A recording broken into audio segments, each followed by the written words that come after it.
ഇതില് എബിനല്ലേ ഇത്? അതെ അതെ അതെ അത് എബിൻ ഇതിൽ എബിൻ. കറക്റ്റ് സൂപ്പറാ ചേച്ചി, കണ്ടാണോ? എനിക്ക് സത്യമായിട്ട് നിങ്ങള് ഞാൻ പലതവണ ഇങ്ങനെ ലിബിൻ എബിൻ എന്നൊക്കെ പറഞ്ഞു വെച്ചാൽ ഞാൻ വരുമ്പോഴത്തേക്ക് തെറ്റിപ്പോകും. എനിക്ക് അങ്ങനെ ലിബിൻ ഇത് എബിൻ ഇത്. ലിബിന് ഈ കല്യാണം കഴിഞ്ഞോന്നൊക്കെ പറഞ്ഞിട്ട് കുറെ പെൺകുട്ടികൾ അതിനുശേഷം മെസ്സേജ് ഒക്കെ അയച്ചായിരുന്നു. ഞങ്ങൾക്ക് അങ്ങനെയുള്ള ഒരു ലൈഫില്ല. ഞങ്ങളുടെ ഒരു രീതി എന്ന് വെച്ച് കഴിഞ്ഞാല് നിങ്ങൾക്ക് വേണം എന്റെ ഫോൺ രണ്ടും പരിശോധിക്കുക, ഇവന്റെ ഫോൺ വേണം പരിശോധിക്കുക. ഞങ്ങളുടെ എന്ന് വെച്ച് കഴിഞ്ഞാണല്ലോ ഉറങ്ങാൻ പോലും സമയമില്ലാത്ത ഒരു പ്രത്യേക രീതിയിലുള്ള ലൈഫാ. അതായത് നമ്മൾ ഒരു വീടാണല്ലോ നമ്മുടെ വണ്ടി, അതുകൊണ്ട് ഒരു സ്ഥലത്തോട്ട് ഇങ്ങനെ വെച്ചലക്കുക. അപ്പൊ നമ്മൾ ഒരു സ്ഥലത്ത് കൊണ്ടിടാൻ നേരത്തെ അവിടുത്തെ നാട്ടുകാർ പറയും ഇതിന്റെ അത് വേറെ എന്തെങ്കിലും പരിപാടിയാന്നൊക്കെ വിചാരിച്ച് അവർ പറയും അവിടെ ഇടാൻ പറ്റൂല എന്ന് പറയും. അപ്പൊ നമ്മൾ ഉറങ്ങാൻ കൊതിച്ചായിരിക്കും അവിടെ കൊണ്ടിടുന്നത്. അപ്പൊ എന്തായി അവിടുന്ന് വണ്ടി എടുത്തോണ്ട് പോകണം. അങ്ങനെയൊക്കെ നമ്മുടെ എന്നാ പറയാ നമുക്കിങ്ങനെ പ്രത്യേകിച്ച് ഒന്നിനും ഒരു സമയം കിട്ടില്ല. ഇനിയിപ്പോ നാട്ടിൽ വന്നു കഴിഞ്ഞാൽ ഇപ്പൊ കേസുകളുണ്ട് ഇഷ്ടം പോലെ, പിന്നെ അതിനങ്ങനെ പരിപാടിയുണ്ട്. പിന്നെ ഞങ്ങൾക്കൊക്കെ ആര് പെണ്ണ് തരാനാ, ഞാൻ വളച്ചതാ, അവരെയും വളയ്ക്കണം.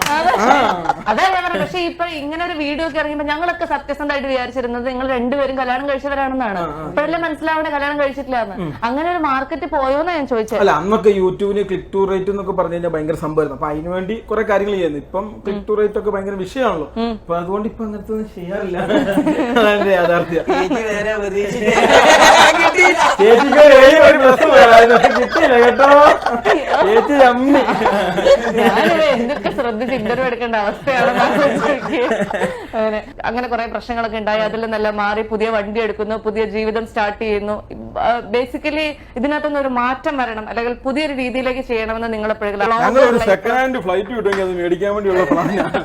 സാധനം കിട്ടാനില്ലടാ. അതെ, എന്നാലും ഇതിനൊന്നും ഒരു മാറ്റം വന്ന് വേറെ കാര്യം ചെയ്യണം അങ്ങനെയൊക്കെ ആലോചിച്ചിട്ടുണ്ടോ?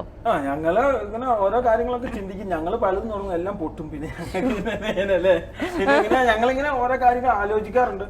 പക്ഷെ ഇത് എന്നാ പറയാ, ഇപ്പം അത് സാധിച്ചില്ല. അതിന്റെ സമയമാകുമ്പോ സാധിക്കുമെന്ന് വിശ്വസിക്കുന്നു. ഒന്നിനും സമയമില്ലെന്ന് പറഞ്ഞാൽ നമുക്ക് വളയ്ക്കാൻ സമയം ഉണ്ടായിരുന്നു കേട്ടോ. അന്നല്ലേ, ഇപ്പൊ ഇല്ല. അല്ല ഇനിയിപ്പോ ചെന്ന് കഴിഞ്ഞാൽ മനസ്സിലാണ്ട. അങ്ങനെയല്ല, നിങ്ങളിങ്ങനെ ഭയങ്കര തിരക്കിട്ട് കിടക്കുമ്പോഴത്തേക്കും വീട്ടില് വൈഫിനൊക്കെ സമയം കൊടുക്കാൻ നമ്മളിപ്പോ അപ്പനോടായാലും അമ്മയോടായാലും ആരോടായാലും ആ രീതി പറഞ്ഞിട്ടാണ് നമ്മുടെ ജീവിതം. വൈഫിനോടായാലും അത് പറഞ്ഞു നമ്മുടെ ജീവിതം.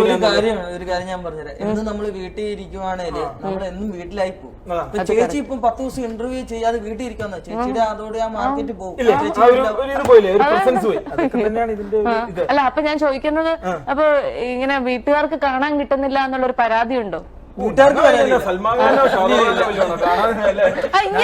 പോയാൽ മതിയാവുന്ന ശല്യമാ അമ്മയ്ക്കായാലും എല്ലാവർക്കും. ഭാര്യ അങ്ങനെ എല്ലാവർക്കും ഞങ്ങൾക്ക് അങ്ങനെ ശല്യം. അതുകൊണ്ട് പോയാൽ മതി. അന്ന് കയറിയ കാലന്മാര് വന്നെന്ന് പറയാം. കാരണം ഞങ്ങൾ വന്നു കഴിഞ്ഞാൽ ഇവരൊക്കെ പേടിയെന്ന് വെച്ചാൽ ഞങ്ങൾ ഇവിടുന്ന് ഒരു സെക്കൻഡ് ഹാൻഡ് ഈ തല്ലിപ്പൊളി സാധനം എടുത്തോണ്ട് വരും. അത് അമ്മയ്ക്ക് കാണുന്ന വിഷയം. തമാശല്ല. എന്റെ അമ്മ ആരെങ്കിലും കിട്ടിക്കഴിഞ്ഞാൽ കണ്ടോ ആ പ്രാന്തന്മാർ ഇന്നലെ കൊണ്ടുവന്ന അതിന് ബ്രേക്കും ഇല്ല വെല്ലുമില്ല, ഇനി എന്നൊക്കെ ആവോ വരുന്നത്. അങ്ങനെയാണ് സത്യം യാഥാർത്ഥ്യ കാര്യം.